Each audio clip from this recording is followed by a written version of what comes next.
Right. So good afternoon, everyone. So had you lunch? All fresh? Okay, wonderful.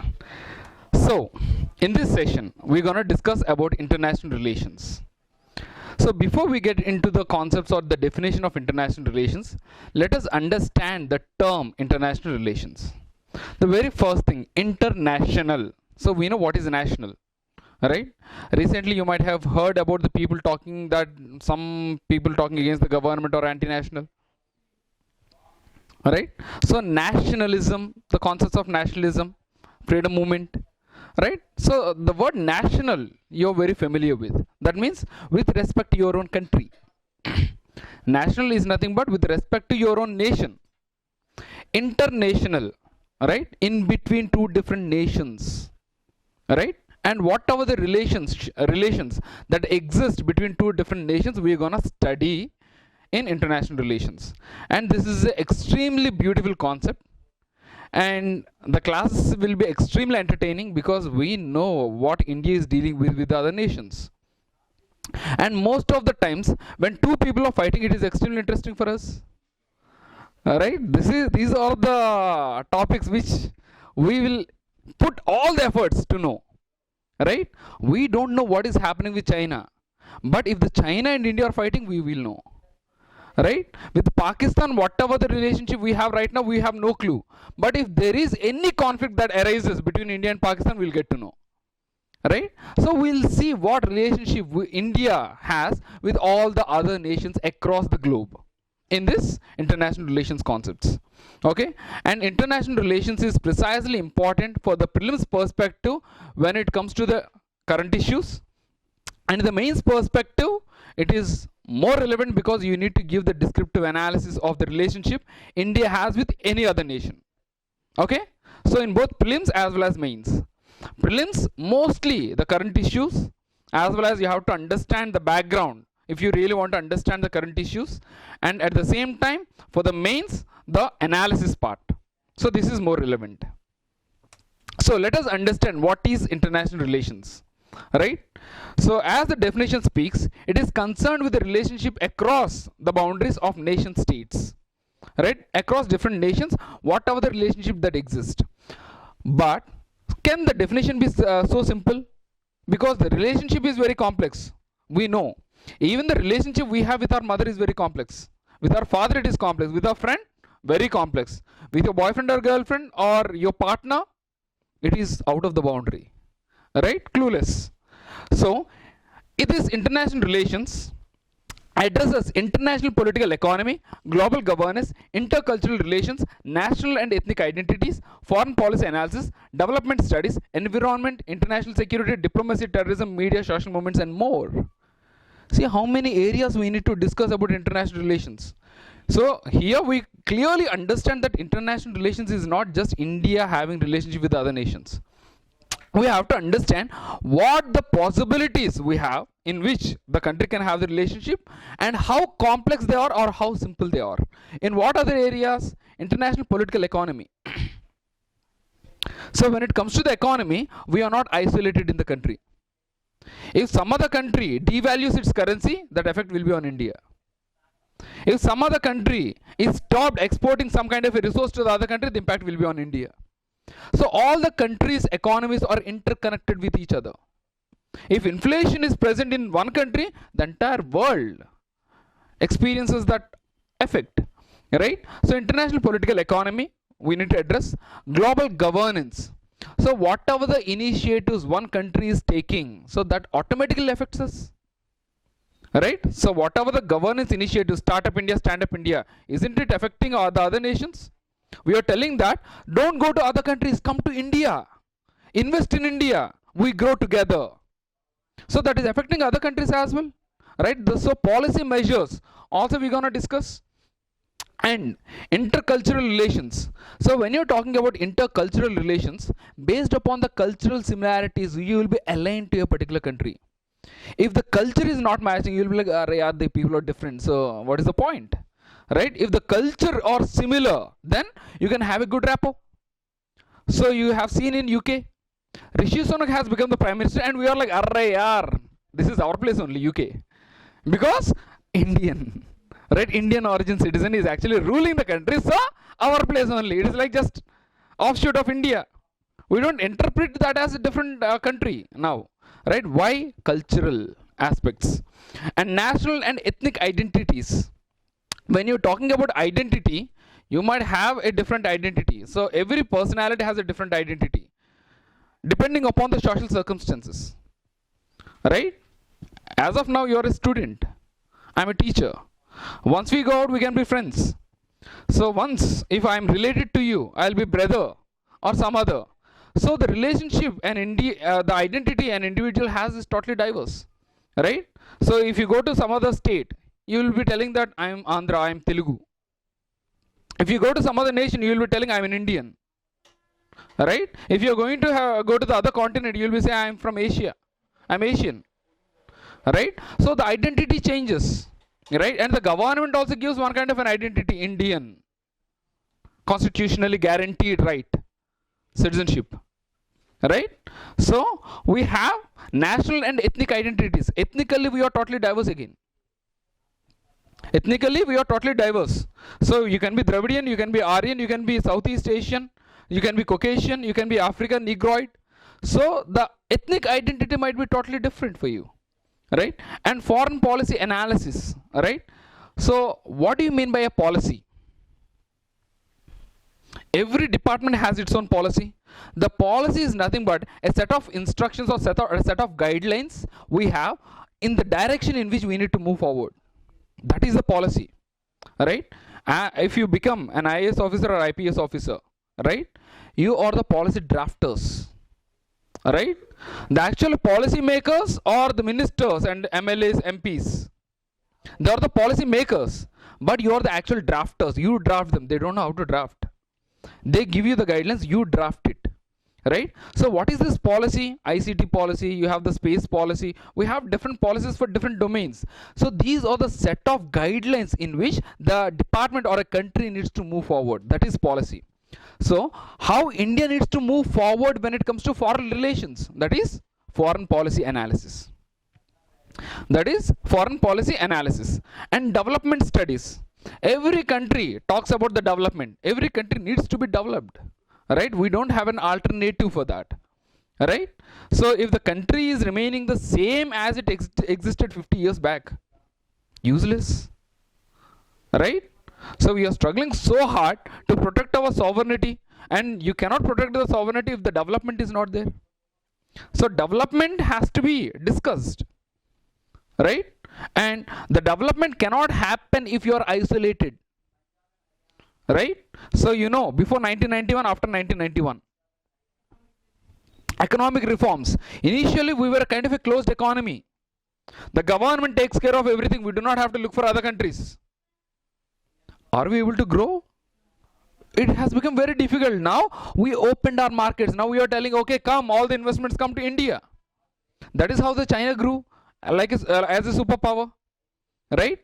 So developmental studies are extremely important in international relations. And environment, this is the major concern. There are two major concerns affecting every other country. One is environment, the other is terrorism.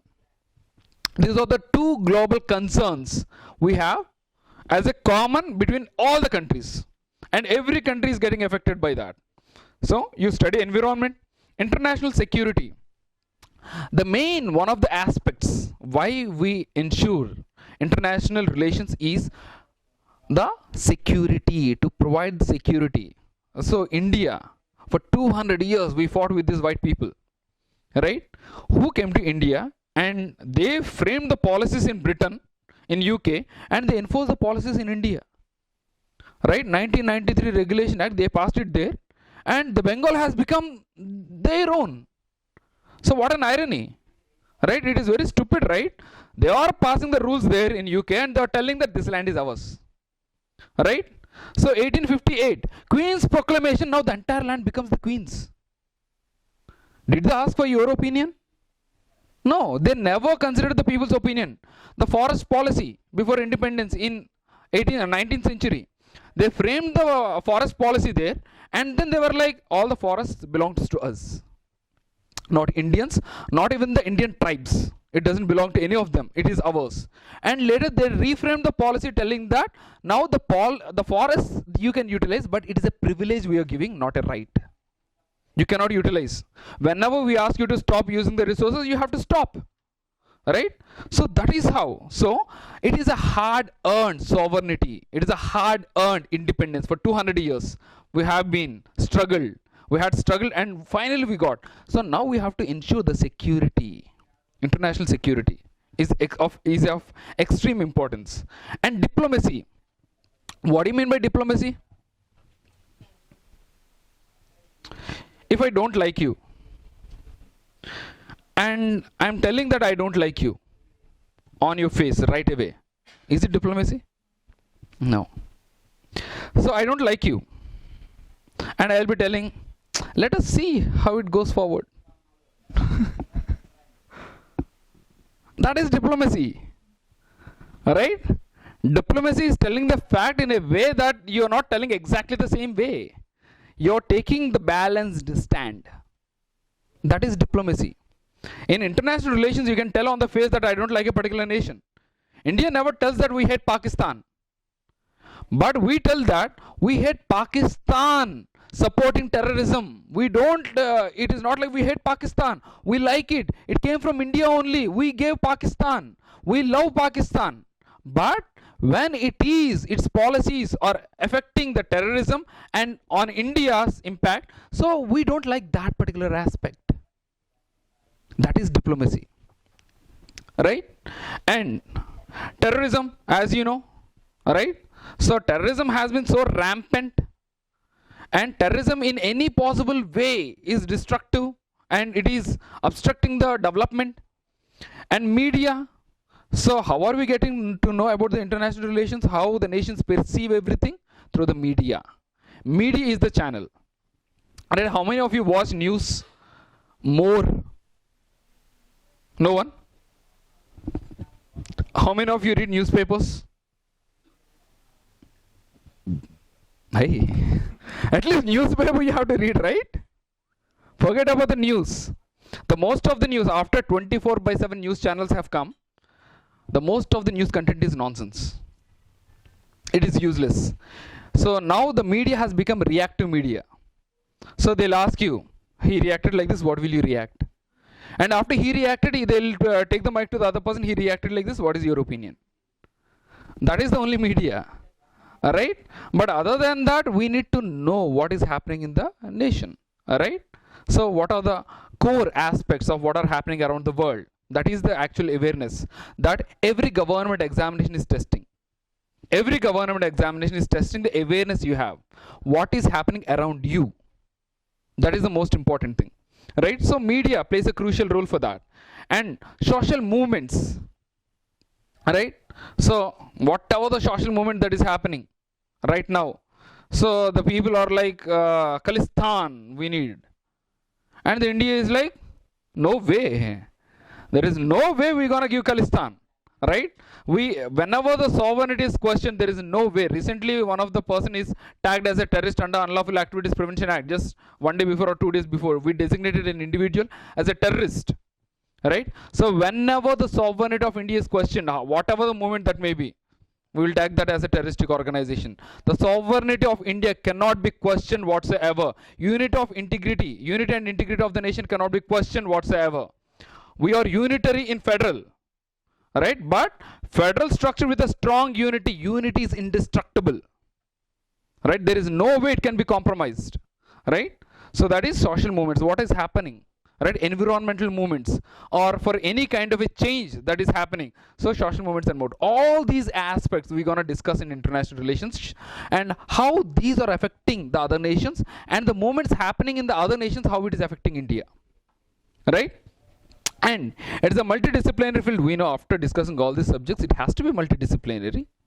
Right? That does not restrict students of one approach and employs a variety of methods, including discourse analysis, statistics, comparative and historical analysis. Right? So here, we are not specifically restricted to one approach. So before writing science and technology book, so I offered to write international relations. I love this subject a lot. But there is a problem in writing international relations book. What is the problem? Today I might say the relationship with America is really good. I don't know what will happen tomorrow. Tomorrow it might completely change. The analysis might completely change. The approach might completely change. Few years back, when the China was investing a lot in the other countries, every country is like, they are really going for development. They are investing so much of money. Now the perception has changed. Now it is a debt trap, right? So you know, call money, Vijayawada. You don't know call money. Whenever you need money, you just have to call and you'll get money. But the interest will be exorbitant on the day-to-day basis. If they give 1,000 rupees, by the time you return 1,000 rupees, every day you have to pay 100. Exploitation. So now the China is investing so much amount of money in the development of the infrastructure, and China knows for sure that the country cannot pay back. Now what will they do? They'll be telling that this area belongs to me now. Whatever the revenue that is generated, that is mine. Whatever is happening in this particular territory, I need to know. That is debt trap. So the perception has changed, right? So it is not about one kind of approach that India will always be friend with Russia. Russia will always be friend with India. No. Now the Russia is supporting China. Whenever there is a discourse between China and India, Russia is like, okay, let us talk. But it is not putting pressure on China, because the China and Russia relationship is also good. So that is not one approach, multiple approaches, and employs a variety of methods including discourse analysis, right? So when you're talking about discourse analysis, what is happening in the country, are they liking it or not? So how they are not liking, what are the reasons for it? The entire analysis that has to come, right? If India is going to make a statement in a public, so what is the pure analysis of it? Right, that entire discourse analysis is done in international relations. And statistics, right? Numbers don't lie. So any kind of an analysis which is, if it is backed with statistics, that is standard, that is robust, that is true, right? So we have this problem between the boys and girls. The girls' only problem is like the boys are not understanding our feelings, and the boys will be like, we deal with facts, we don't deal with feelings, right? You may feel different this time, you may feel different some other time, but the facts will always remain the facts, right? So that is the main problem. That is the psychological difference between a boy and a girl, right? The girls will get hurt, but the boys are the reasons for the hurt, by the way, but let us not talk about it. But the reason, the difference of perceptions is because of the psychological analysis of it, right? But anything which is backed by the statements, so suddenly if I tell, so you might have seen in the discussions, do you know the China in this particular year is doing like have done like this? After giving that statement, you will think that it is actually happening. If I tell there is a scientific analysis where with about 1,000 people they have tested and they have give this result, if I give like this statement, you will think that it is true, even though it is not, right? So anything backed by the statistical analysis is always true, right? But don't give wrong statistics, by the way, right? And comparative and historical analysis. When you're talking about comparative analysis, you're trying to compare how in the past it is present, in present how it is present, right? That is the historical analysis. Indian foreign policy evolves every time. Every time the new prime minister comes, the foreign policy changes, and you're trying to understand the course of a lifetime. So how the foreign policy is evolving every time, and comparative analysis with one country with other country. So how the foreign policies are different, or how are they similar? So if you have seen Sri Lanka or Bangladesh, for that matter, Maldives, depending upon the political party in power, it is either aligned to India or China. Whenever the political party in this country changes, now relationship with India changes depending upon the political party in power, right? So that is the reason why we need to go for the comparative analysis, and at the same time you have to go for the historical analysis. What were the reasons behind the development of this kind of a foreign policy, right? So all these aspects we study in international relations. Okay, so if I am going too fast, if you want Telugu in between, if you do not talk, I will think you already know and I'll go, right? And after that you will be like, what did he teach? What nonsense did he teach? He is not even a teacher. We did not understand. If those kind of statements come, you are going to get affected, not me, right? I'll come, I'll teach, I'll go. Next year I'll come again, right, for some other batch, but you gonna lose. So that's why if you have any kind of a problem, please tell me then and there, right?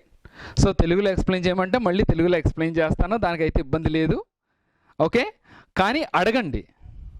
అడగందా అమ్మ అన్నం పెట్టదు అంటారు కదా Ashok sir అంత, after all, right? So please ask. Okay, so what is the importance of international relations? Why do you need international relations, right? అసలు ఎందుకు కావాలి international relations, right? So ఎందుకు ఒక కంట్రీ ఇంకో కంట్రీతో రిలేషన్షిప్ ఎస్టాబ్లిష్ చేసుకోవాలి? మనకి ఇంట్లో ఉంటారు కదా ఒక్కొక్కసారి అమ్మాయిలు, మోస్ట్లీ ఇది అమ్మాయిలకే చెల్లుతుంది, రైట్? ఏదైనా కొంచెం తేడా వచ్చిందంటే నేను మాట్లాడను, నేను తిన్నాను, రైట్? క్లాసిక్. ఎన్ని రోజులు ఉండగలరు అలాగా? Strong people, right? అబ్బాయిలకి అలాగే ఉన్నది అనుకోండి, 4 పీకి మూసుకుని తినరా అంటారు, అంతే. మరీ లేదని అనుకుంటే మన స్టేట్మెంట్ ఉంది కదా, అమ్మాయిలాగా ఏంటిది, అబ్బాయిలు అంటే చాలు, ఓహో నేను చేయకూడదు ఇది అని వాళ్ళు సెట్ అయిపోతారు, right? Classic, right? But a country cannot remain isolated. A country can never remain isolated. Why? The main reason why India needs to establish international relations is to ensure the peace and security. That is the prime concern, right? It is a hard-earned sovereignty, as I quote. Because it is a hard-earned sovereignty, కష్టపడి సంపాదించుకున్న స్వతంత్రం కాబట్టి దాన్ని కాపాడుకోవాలి, వేరే alternative లేదు. So India కానీ పక్క దేశాలతో నేను మాట్లాడను, నేను నీతో ఉండను, నాకు సంబంధం లేదని అంటే they can attack any time. When the peace across the borders is not maintained, you cannot focus on development. ఎంతసేపు ఎవడొచ్చేస్తున్నాడు అనే బెదిరిపోతూ ఉంటే అసలు పర్సనల్ గ్రోత్ మీద, కంట్రీ గ్రోత్ మీద ఎక్కడ ఫోకస్ చేయగలం? It is practically impossible to focus on development. So that's why the prime purpose why every country ensures international relations is for the peace and security of the nation. That is the prime important thing. The next one, does India is, we say, Ramarajya? Just because India is Ramaraj, do you think all the resources are available in India abundantly? No. We do not have all the resources, and none of the country have all the resources. None of the country has all the resources, so they have no choice but to depend upon others, right? So for economical reasons, we are connected globally through the economy. Because what is economy? Economy is nothing but the study of scarce resources to generate revenue using the scarce resources. If a resource is plenty, if the resource is abundantly available, exactly, they are cheap, there is no economy. How many of you are paying for breathing? No one, until or unless you are in ICU, right? So for breathing you are not, because it is available, it is cheap. So for in the petrol bunk, air is free of cost, right? Because air is cheap. You cannot generate economy by plenty of by the resource which is plentifully available, right? You can generate wealth by the resources which are minimal, which are scarce. And using the scarce resources, you have to bring the maximized output. That is economy. Once you become an IAS officer, you have become the IAS officer with the first rank, all India first rank. Do you think Narendra Modi is like take 5,000 crores and develop? No. Right? He will be telling this much only budget, you develop with this budget only. That's all, not more than that. Resources are always limited. but you need to bring the maximized output with the minimal resources economy, right? So because the resources are all limited in India, we have to depend upon other nations. And immigration, now we have kind of open borders everywhere, right? So any country's individuals can come to our country and our people can go to anywhere, right? So because of this we have diaspora. Because of this we have diaspora. So that means Indian people living elsewhere or their people living here, right? Exactly. Kamala Harris, diaspora, Indian people there. Rishi Sunak, Indian people there, right? So when Indian people are migrating across the borders, what will happen? The policies that they draft will be aligned towards India. So because our people are immigrating to the other nations, now the relationship with the other nations have to exist because we need to protect our people in the other country, right? We cannot let our people suffer in the other country. The same thing applies to the other nation as well. So the immigration, because the immigration is unstoppable, right? So you need to have the international relations with those countries. And global concerns like environment and terrorism. So this is the area Narendra Modi alone cannot do anything, right? You cannot, he cannot tell that RSS tomorrow you go to Pakistan and kill all the terrorists. No, it is an international issue, right? And every country is getting affected by that. So all the countries have to come together and collectively take a decision on how to combat these global concerns, right? So we know about the Paris Agreement, right? So as per the Paris Agreement, as the Kyoto Protocol, we have all accepted that we have to restrict the global rise of temperature to 1.5 degrees centigrade by the end of this century, and we have to further enhance our efforts to reduce it to 2 degrees. Right? This is the Kyoto Protocol. Is it enforced? Is it working as of now? No. Why? Because we have graded the countries into different categories, into 3 categories: developed, developing, underdeveloped. And we have set the guidelines in such a way that the countries have the same purpose but a different timeline to achieve. Yeah, exactly. Common but differentiated responsibilities. Responsibility is same, but common. So reducing the greenhouse gas emissions, but the timeline is totally different. Some people have to act immediately. Developing countries have the time to enforce, and developing countries in the last. And now the China, which is a greater contributor for the ozone greenhouse gases, is in the developing, where America is like, so why should I start when China is not? Conflict. There is no consensus to act on it. When no one is accepting, so how can you enforce it? So temperature పెరుగుతూనే ఉంటుంది, natural calamities వస్తూనే ఉంటున్నాయి, right? కానీ దాని మీద act చేయాలి అని అంటే కంట్రీస్ మధ్య కన్సెన్సస్ లేదు, కంట్రీస్ యాక్సెప్ట్ చేయట్లేదు. యాక్సెప్ట్ చేయనప్పుడు ఏమవుతుంది? సో పాలసీ ఎన్ఫోర్స్ చేయలేం, కంటిన్యూ అవుతూనే ఉంటుంది problem. So for all the global concerns, all the countries have to come together to address the issue, right? And the last but not the least is culture. So when you are talking about the cultural aspects, right? Culture as well as historical. Culture as well as historical. So when it comes to the international relations, right?